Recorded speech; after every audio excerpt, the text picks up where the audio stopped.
মুসলমানদের বড় অস্ত্রের নাম কি? নারায়ে তাকবীর। আরেকবার নারায়ে তাকবীর।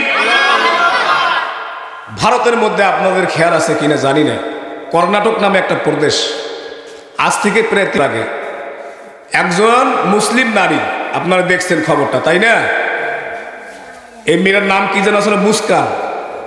এই মুস্কান নামে সেই মেয়েটা ভারতের নরেন্দ্র মোদী, এই গুজরাটের কসাই, যে মুসলমানদের রক্তে যার হাত লাল হয়ে গেছে, রঞ্জিত হয়ে গেছে, এই ভারতের নরপিশাচ, এই সন্ত্রাস, এই নরেন্দ্র মোদীর গেরুয়া বাহিনী ওই মেয়েটাকে উত্তপ্ত করার জন্য, ইপটিজিং করার জন্য চতুর্দিক দিয়ে বেষ্টন করে ধরলো। তখন মেয়েটার জবানে একটা স্লোগান ছিল, নারায়ে তাকবীর আল্লাহু আকবার। কথা বলে ঠিক কিনা? এই মুসলিম মেয়েটার নারায়ে তাকবীর আল্লাহু আকবার ধরিতে 20 থেকে 30 জন গেরুয়া বাহিনী, ভারতের এই উগ্রপন্থার উগ্রবাদী সন্ত্রাসীরা সেখান থেকে পালিয়ে গেছে। বলেন সুবহানাল্লাহ। এবং পরের দিনে গোটা বিশ্বের মধ্যে এই মেয়েটার নারায়ে তাকবীর আল্লাহু আকবারের ধ্বনি। তো নারায়ে তাকবীর, আল কোরআনের আলো, আল হাদিসের আলো।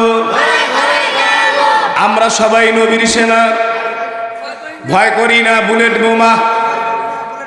আমরা সবাই নবীর সেনা। নারায়ে তাকবীর, আল্লাহু আকবার,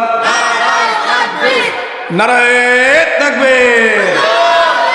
আলহামদুলিল্লাহ। এটা হলো নারায়ে তাকবীর আল্লাহু আকবার। এই ধ্বনি আমরা জারি রাখবো।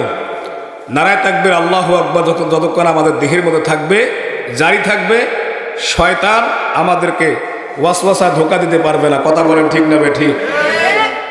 এই জন্য মুসলমানদের বড় অস্ত্রের নাম কি? নারায়ে তাকবীর। আরেকবার নারায়ে তাকবীর।